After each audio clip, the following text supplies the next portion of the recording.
Bienvenidos a esta nueva edición de su programa favorito de salud en las tardes del aire de RPP Noticias, La Voz del Perú, su espacio vital. Soy el doctor Elmer Huerta. Muchísimas gracias por estar con nosotros en este día lunes 23 de agosto del año 2021, el segundo año de la pandemia.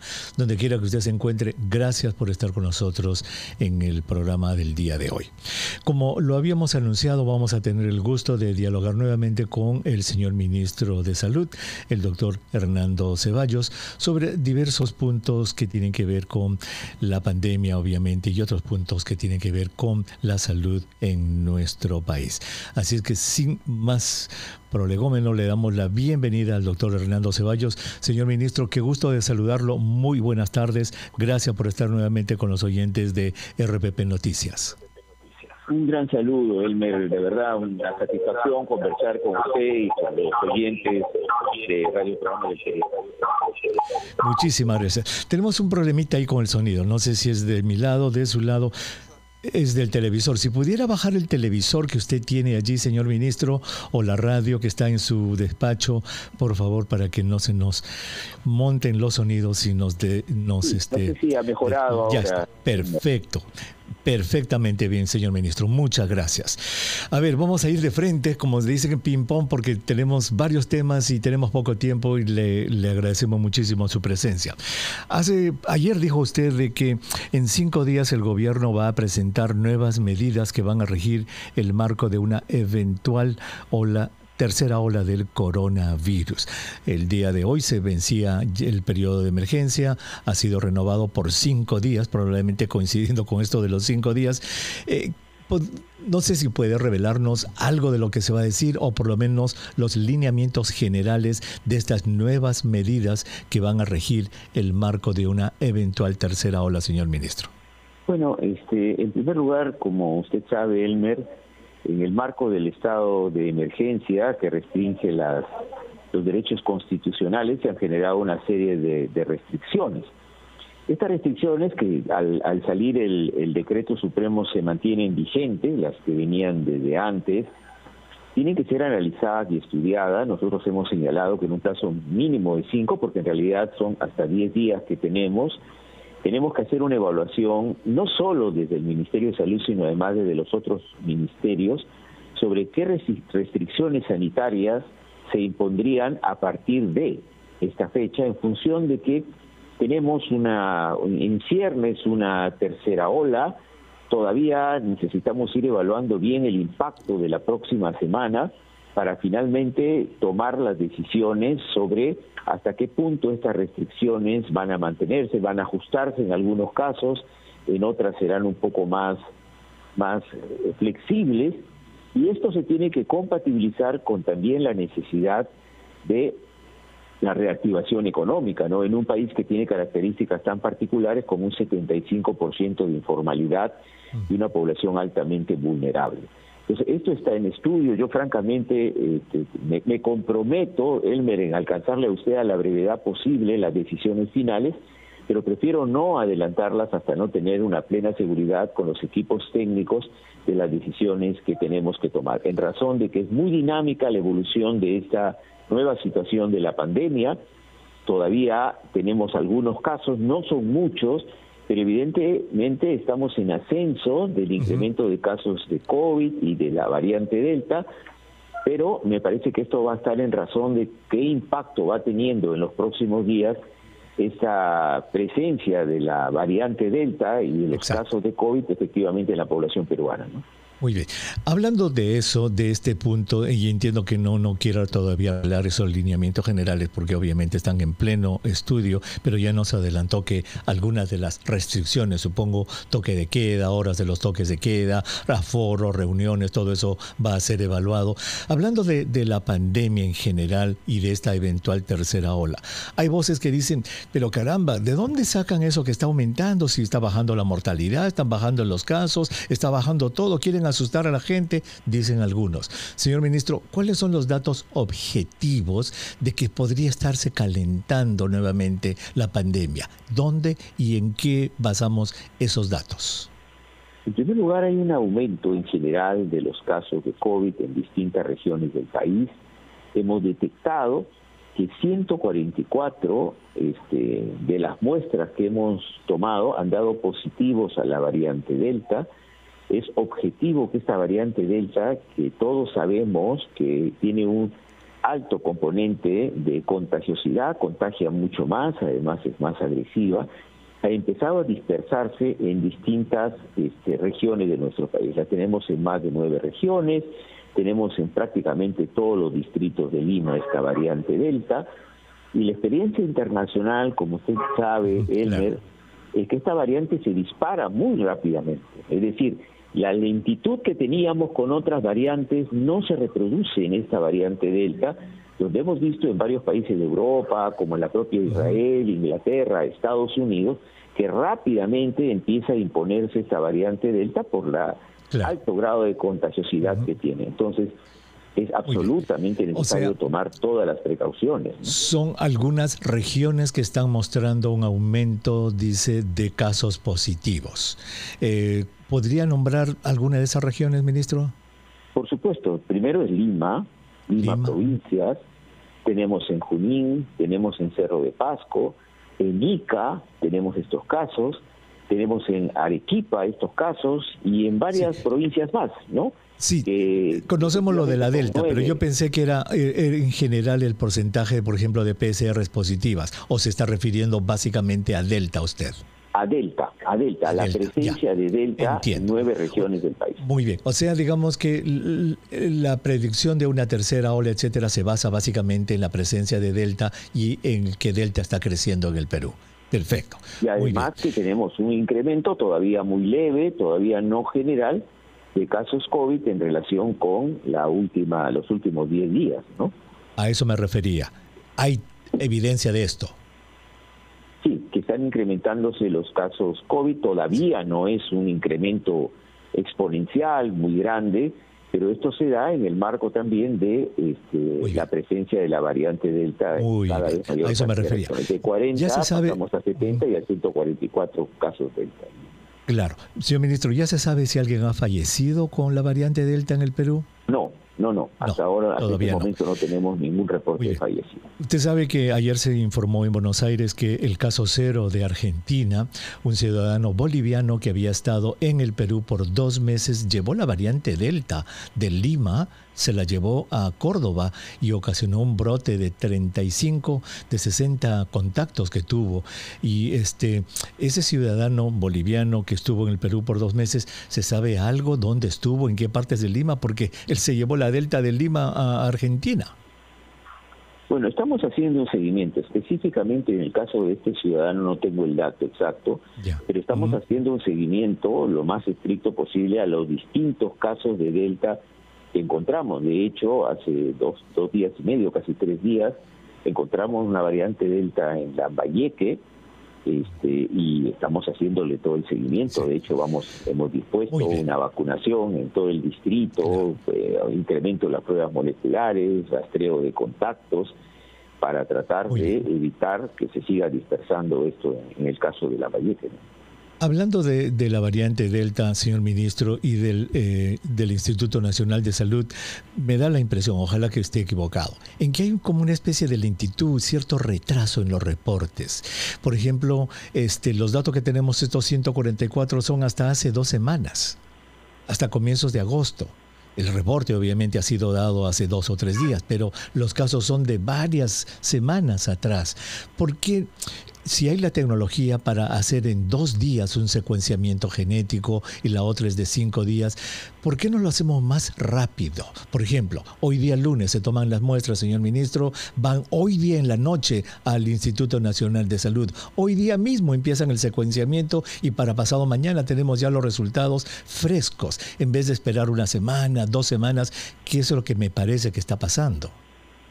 Bueno, efectivamente hay una lentitud en general en la capacidad de respuesta. Lo que pasa es que estos casos de Delta van creciendo semana a semana. No es que de entrada han habido 144 casos. Los reportes es que hubieron 44 casos primero, 74 casos después y ahora tenemos 174 casos. Este es el reporte de hace 48 horas, ¿no? Lo que entendemos es que efectivamente hay una evolución de mayor cantidad de casos Delta. Todavía no llega a ser una explosión de casos, pero que sí nos genera una importante preocupación por el comportamiento que se tiene, ¿no?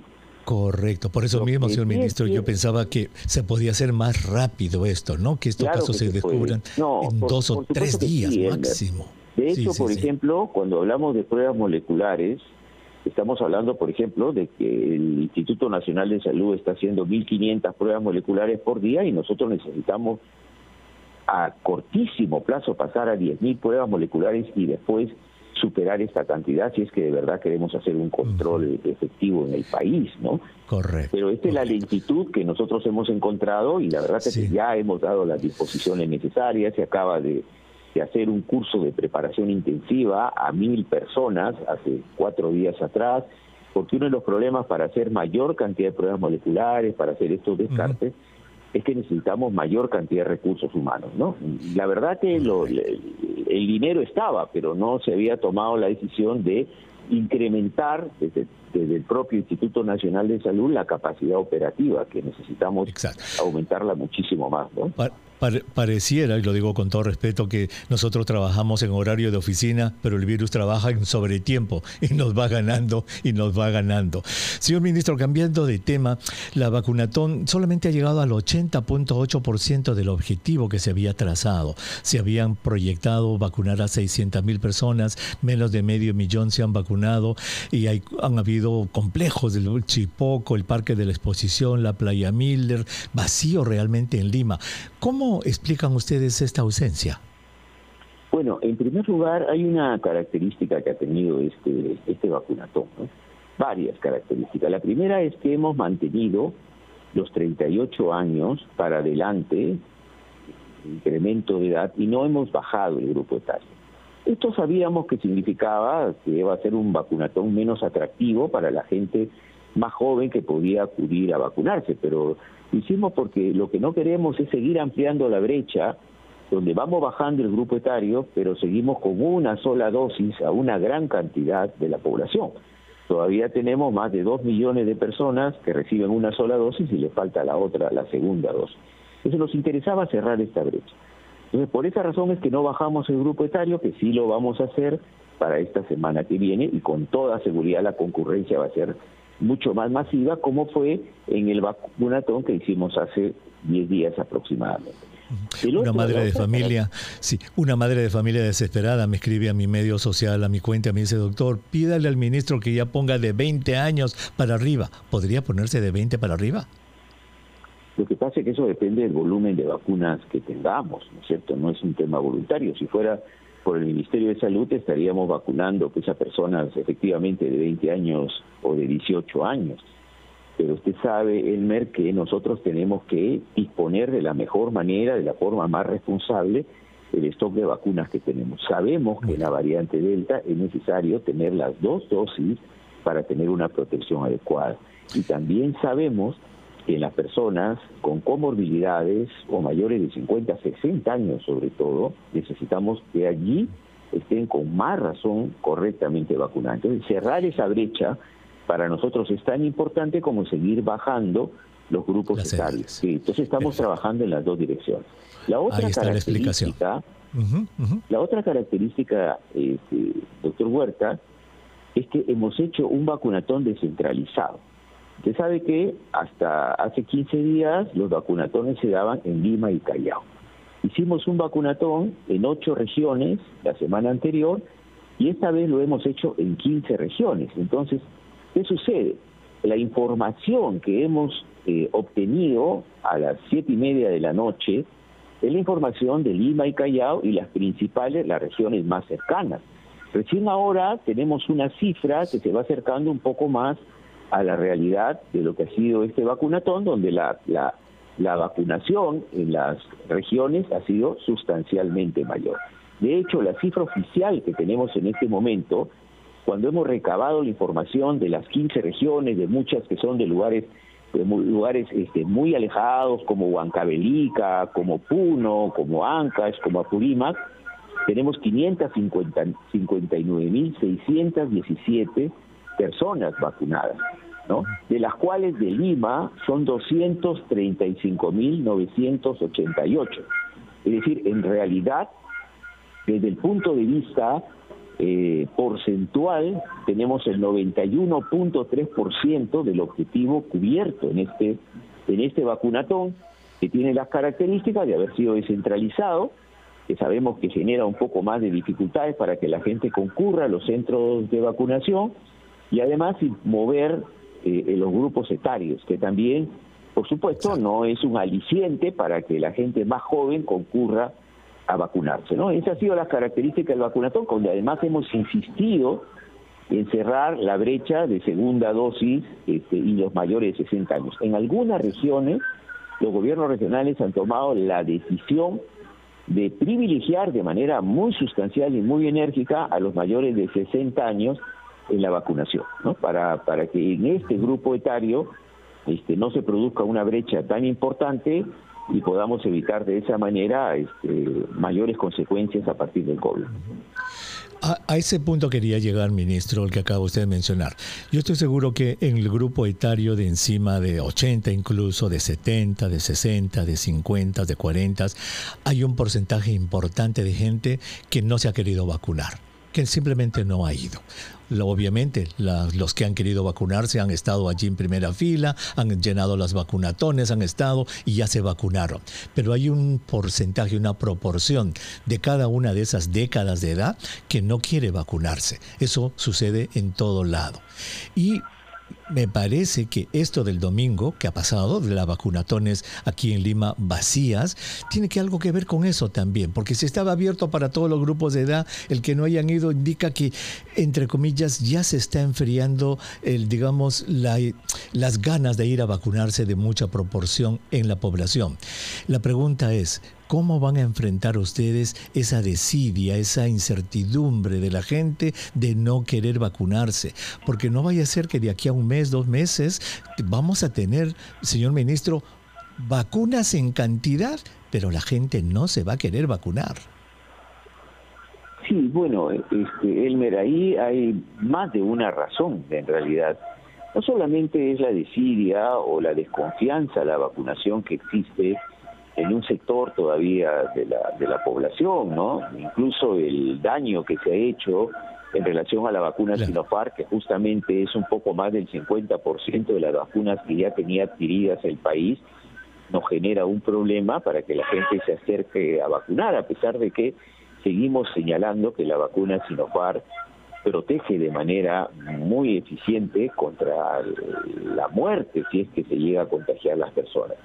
Pero no solamente existe esto, tenemos problemas en el interior del país por las dificultades para desplazarse la gente a los centros de vacunación. Hay gente muy mayor que no le es fácil caminar hacia los centros de vacunación, salir de la casa para ir a vacunarse. Entonces acá necesitamos desplegar una estrategia múltiple. Correcto. La primera, por supuesto, hay que seguir insistiendo, comunicar la importancia de vacunarse para evitar la muerte, la importancia de vacunarse para evitar tantos contagios como el que tenemos, apoyarnos por otra parte, además de tener un lenguaje pluricultural para que la gente pueda entender esta necesidad, apoyarnos en los líderes comunales, en la comunidad, generar una relación con los, por ejemplo, jefes de los pueblos originarios, para que nos puedan abrir la puerta y logremos mejor comprensión y más confianza de la población para vacunarse. En esto estamos insistiendo mucho con los gobiernos regionales, con los comunicadores. El lunes tenemos una reunión nacional con todos los comunicadores regionales para poder trabajar justo este aspecto de cómo llegamos a vencer la resistencia y las peculiaridades de nuestra población. Correcto. Que son distintas en los diferentes lugares. Pero la vacilación, porque hay gente que está en la, como se dice, sentadita en el alambre, está que no quiere y no quiere, quiere y no quiere, y son millones de personas que están en esa situación, y a ellos obviamente solamente campañas bien estructuradas, multiculturales, multilingüales, diferentes grupos de edades los podrían convencer para que se vacunen, señor ministro, porque como le dije, de repente vamos a quedar como Estados Unidos. Estados Unidos empezó con una maratón increíble la vacunación. Un día se puso 4.800.000 dosis en marzo. Ahora se ha plantado el número, señor ministro, en 50%. Igual en Israel se ha plantado en 60 y tantos %. Hay un grupo de gente que no quiere vacunarse y eso nos va a pasar en el Perú, y me parece que ya desde ahora hay que empezar a convencer a esas personas que están vacilando en vacunarse. Señor ministro, con relación a la segunda dosis de las vacunas de los adultos mayores, es un problema parecido. Han puesto su hombro a la primera, pero ya no quieren la segunda. Sí, ahí hay un tema que es un elemento que lo estamos ya desarrollando. Por ahora tenemos más de 1.000 brigadas, pero necesitamos llegar a la población. O sea, no podemos esperar que la población vaya a los vacunatones. No podemos esperar que la población se acerque a centros de vacunación grandes. Un primer elemento, y lo vamos a hacer con toda seguridad ya en el mes de septiembre, es que vamos a abrir los horarios de los centros de salud para que se pueda vacunar aquí. Pero además, con las brigadas tenemos que ir a los domicilios, a buscar a la gente mayor de 60 años. Y no solo a los de 60 años, en realidad a todos los que les falte la segunda dosis, porque esta variante Delta también afecta a los jóvenes. Entonces el Ministerio de Salud y las Fuerzas Armadas ya estamos conversando para coordinar un plan. De hecho, ya el Ministerio de Salud está saliendo para ir casa por casa a buscar a la gente. Claro, tenemos convenios. es un poco raro, ¿no? Es un poco raro. Salieron a la primera, fueron a vacunarse, pero ya no regresan a la segunda. O sea, también puede ser acceso, pero de repente simplemente se han desanimado o, como se dice, les han dicho algo que los ha detenido en su intención de ponerse la segunda dosis. Esta mañana nos llamó una señora, señor ministro, diciendo que no hay 2 segundas dosis de AstraZeneca en Pucallpa, por ejemplo. ¿Tenemos suficiente número de segundas dosis de AstraZeneca? Sí tenemos una reserva de AstraZeneca. Lo que pasa es que AstraZeneca se comprometió a enviar un porcentaje importante de vacunas y la verdad que recién nos ha dicho que las va a tener en el mes de octubre o noviembre. Pero sí tenemos un stock de vacunas para los pacientes que han recibido la primera dosis y necesitan la segunda dosis. Eso se debería ver como no son muchos los pacientes en las regiones, debería haber una coordinación con la Dirección Regional de Salud para poder aplicarse esta vacuna. Pero definitivamente sí está esta previsión hecha desde el gobierno anterior, ¿no? Ya, porque algunos otros países, por ejemplo en Europa, han autorizado que se complete la segunda dosis de AstraZeneca con Pfizer, por ejemplo. Quizás podría en algunos casos aprovechar de ese conocimiento que ya está científicamente validado para que se puedan hacer excepciones en nuestro país. Señor ministro, debo hacer una pausa. Le ruego que se quede, por favor, un segmento más con nosotros. ¿Podría? Claro, por supuesto. Claro que sí. Fabuloso.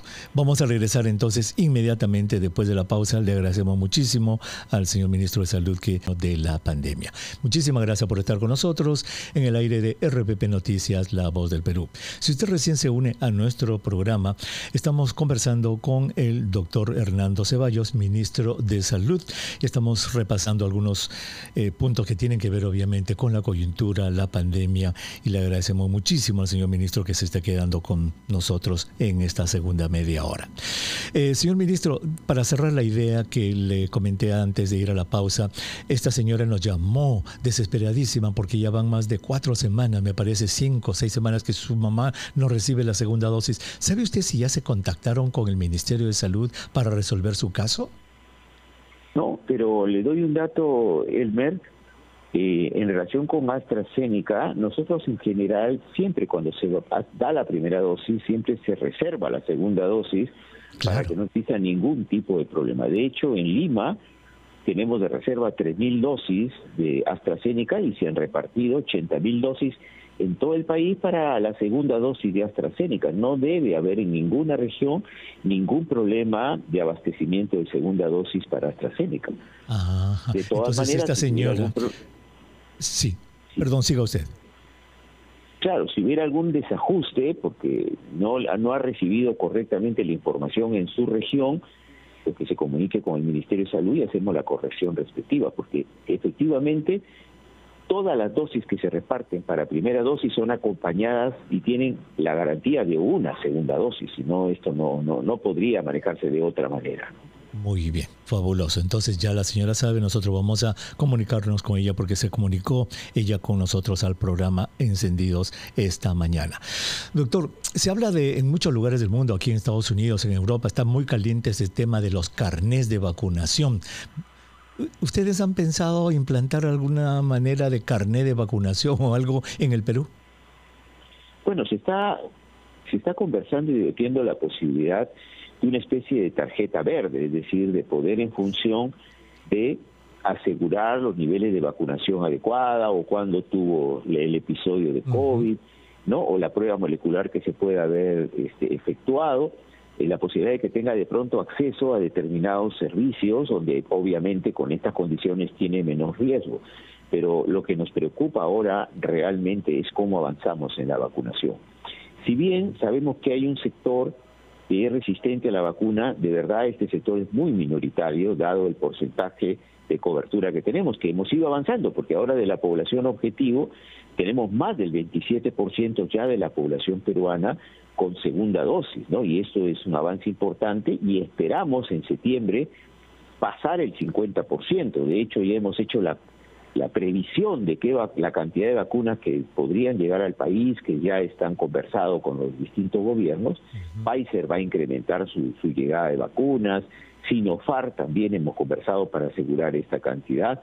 Entonces esperamos acercarnos a este objetivo. Por ahora, el problema en nuestro país no es la resistencia a vacunarse como un factor primordial. Sabemos que en algún momento nos vamos a encontrar con este sector de la población, pero por ahora para nosotros es vacunar lo más masivamente, de la manera más rápida, llegar a los lugares más alejados del país.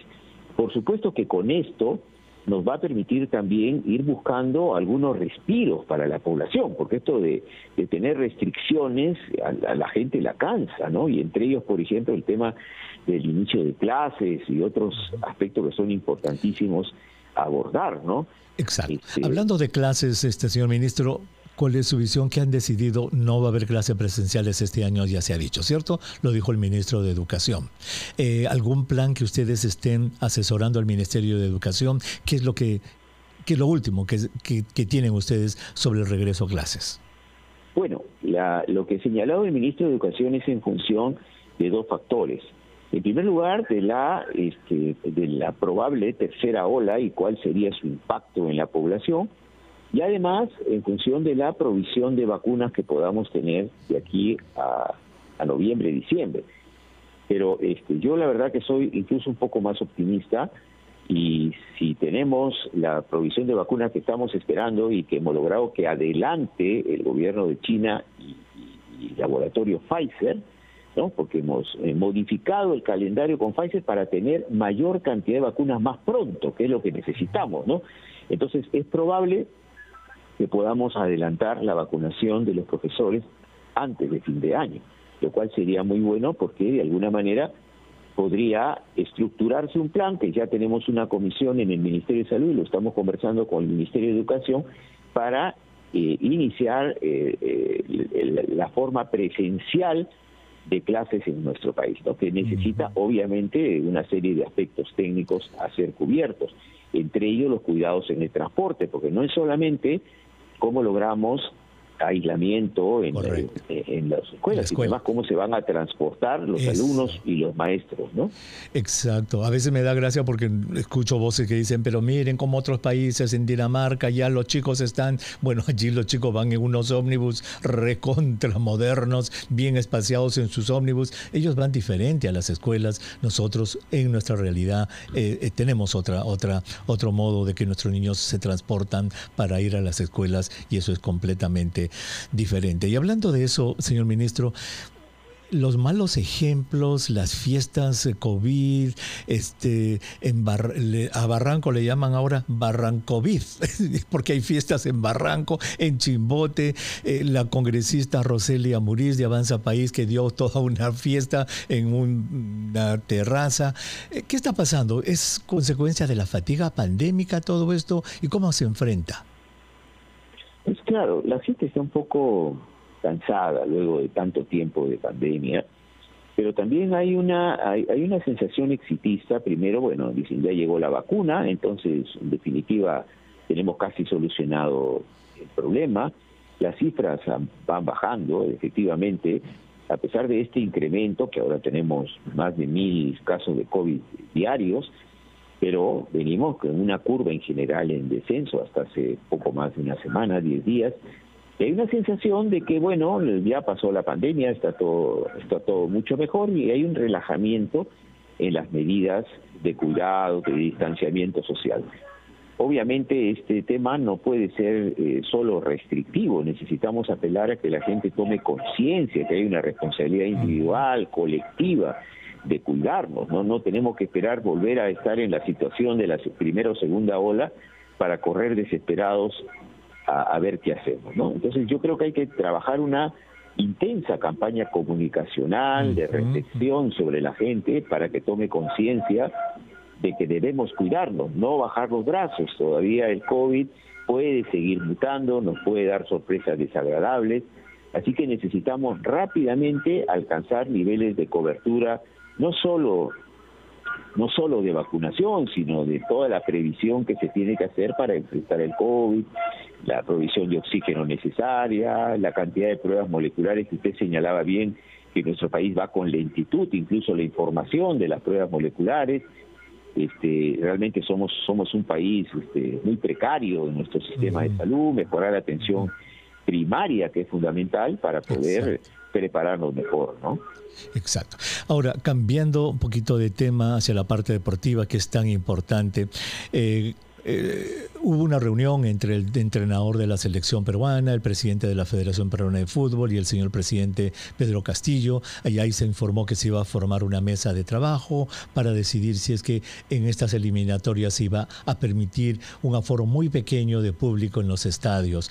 ¿Qué es lo que usted dice, señor ministro? ¿Se va a hacer? ¿No se va a hacer? Bueno, ¿Se formó la mesa de trabajo ya? Se está evaluando si es que por ejemplo, las personas vacunadas con pruebas moleculares podrían, con el distanciamiento social respectivo, concurrir a algunas actividades deportivas como son los estadios, ¿no? Pero de todas maneras, en mi opinión, en esta situación de un muy probable inicio de una tercera ola, debemos ser muy cautelosos, por lo menos en las próximas semanas. No va a cambiar mucho deportivamente el país si nos manejamos con cautela y cuidado en lo que tiene que ver con la concurrencia a los estadios, hasta tener una evidencia de la magnitud de esta tercera ola. Así que por ahora, en mi opinión personal, no deberíamos concurrir de manera masiva a los estadios, sino seguir diseñando una estrategia en función también de cómo va evolucionando la situación sanitaria, una estrategia para que las personas que puedan estar adecuadamente vacunadas, con pruebas moleculares, etcétera, puedan asistir a este tipo de eventos deportivos. Fabuloso, muy claro.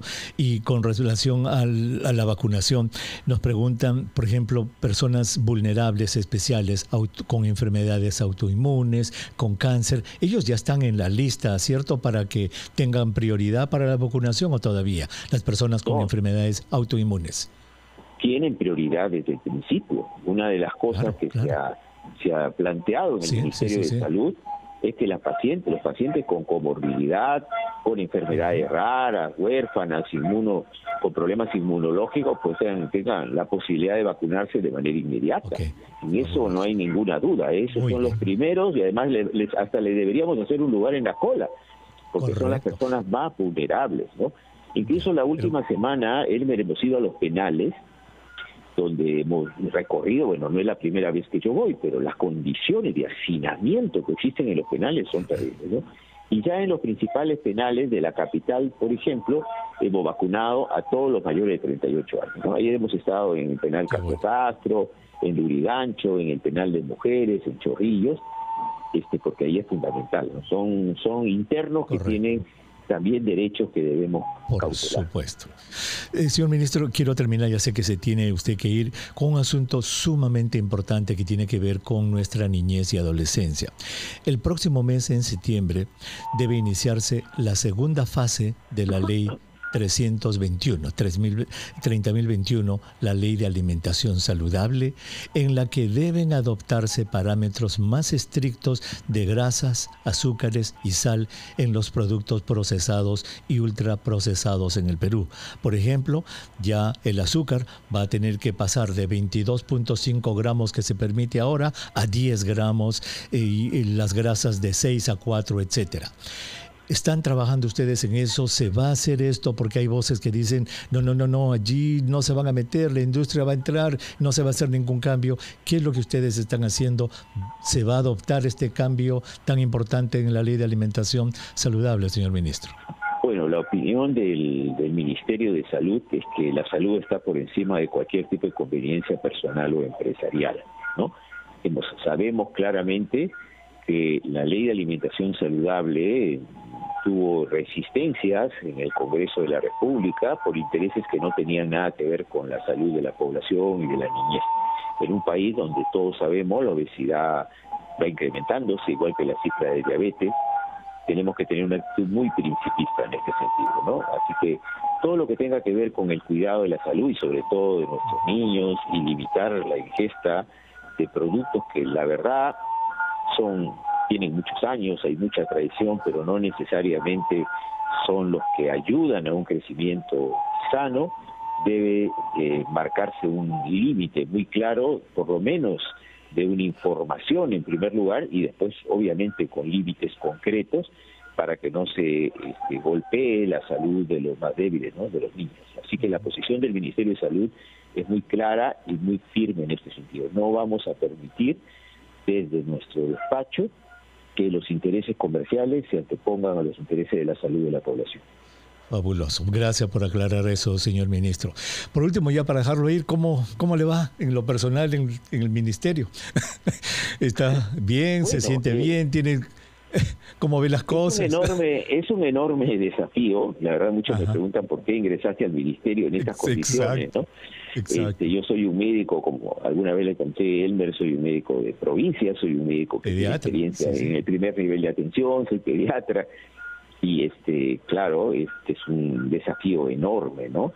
Y por eso es que estamos tratando de que este desafío sea lo más colectivo posible, ¿no? Entonces, mantenemos a los mejores cuadros que tenemos en el Ministerio de Salud. Hablando de cuadro, discúlpame que lo interrumpa, ¿Antonio Quispe sigue siendo asesor o ya dejó de ser asesor? Porque sé que no es vocero, pero después de lo que dijo, ¿ya lo mantiene como asesor o ya no? No, en este momento, Antonio, el doctor Quispe, que en mi opinión es un excelente epidemiólogo, pero en este momento no está asesorando tampoco al Ministerio de Salud, ¿no? Creo que tuvo un exabrupto que lastimó la sensibilidad de algunas regiones. Claro, claro. En este momento no ayudaría, digamos, en un momento. O sea que crítico. Él ha dejado de pertenecer al buró de asesores del ministerio, ya no está en el ministerio. No está colaborando, pero de verdad yo creo que sigue siendo una persona sumamente competente, por supuesto. Pero obviamente necesitamos evitar la mayor cantidad de roces innecesarios dentro del ministerio y las relaciones con los distintos sectores de población y regiones, ¿no? Así que exacto. A eso iba mi pregunta inicial. En este mundo en el que usted ahora está con el ministro, etcétera, hay que tener muchísimo cuidado con todas las cosas. Señor ministro, estamos para ayudarlo aquí en el aire de RPP Noticias. Este programa Espacio Vital está abierto para que ustedes, su staff, los asesores. Y hablando de esto, mire, nosotros pedimos, por ejemplo, entrevistas a la gente del CDC, a otros cuadros técnicos, y nos dicen, quisiéramos hablar, pero no nos dejan mucho. ¿Por qué no lo suelta un poco, señor ministro, a sus técnicos? No, al contrario, si cuando yo tengo una entrevista lo primero que hago es llevar a los viceministros. Sí, pero opinen, que no quieren. No, yo le ofrezco, si usted nos invita a una reunión colectiva. Para la entrevista, por ejemplo, qué sé yo, para algún hecho técnico, dice, llamemos a la dirección general de tanto. Dicen, nosotros quisiéramos, pero tenemos que pedir un doble permiso a comunicaciones. Yo entiendo eso de los permisos, pero a veces ahí se queda, no podemos. A eso me refiero. No, yo soy convencido que la información tiene que transparentarse. Claro. Aquí es fundamental. Justo acabo de tener una segunda reunión con el equipo de comunicaciones ¿por qué no transparentan más en la página web del Ministerio de Salud todas las acciones realizadas? Incluso, como usted señalaba alguna vez, la cantidad de pacientes que entran a UCI que están vacunados, los que no están vacunados. Es un dato tan importante y además no hay que tenerle miedo a las cosas buenas y a las cosas que no se han hecho tan bien en el Ministerio de Salud. No se trata de mejorar. No, esto no es una empresa que busca utilidades. Acá lo que estamos apostando es a mejorar la salud de la población. Entonces, no hay que dígale, cerrar nada, ¿no? Dígale a los chicos de comunicaciones que por favor le permitan a los técnicos hablar. Nosotros los vamos a entrevistar con cariño porque queremos que la información llegue al público. Eso es lo que queremos. Listo. Señor ministro, muchísimas gracias por haber estado con nosotros, de verdad, y le reitero, este espacio está abierto para cuando ustedes quieran comunicarle a todos los oyentes de RPP Noticias, por favor, estamos a la orden. A ustedes, muchas gracias, Elmer, y muchas gracias a los amigos que nos están escuchando. Muy amable. Muy agradecido, gracias. Bueno, el señor ministro de Salud estuvo con nosotros, señora. Nosotros vamos a tomar una brevísima pausa, vamos a regresar. Si usted tiene un par de preguntas sobre su salud, pues vamos a estar a la orden. Hemos hablado un montón de cosas, vamos a hacer un resumen cuando regresemos, no se vayan.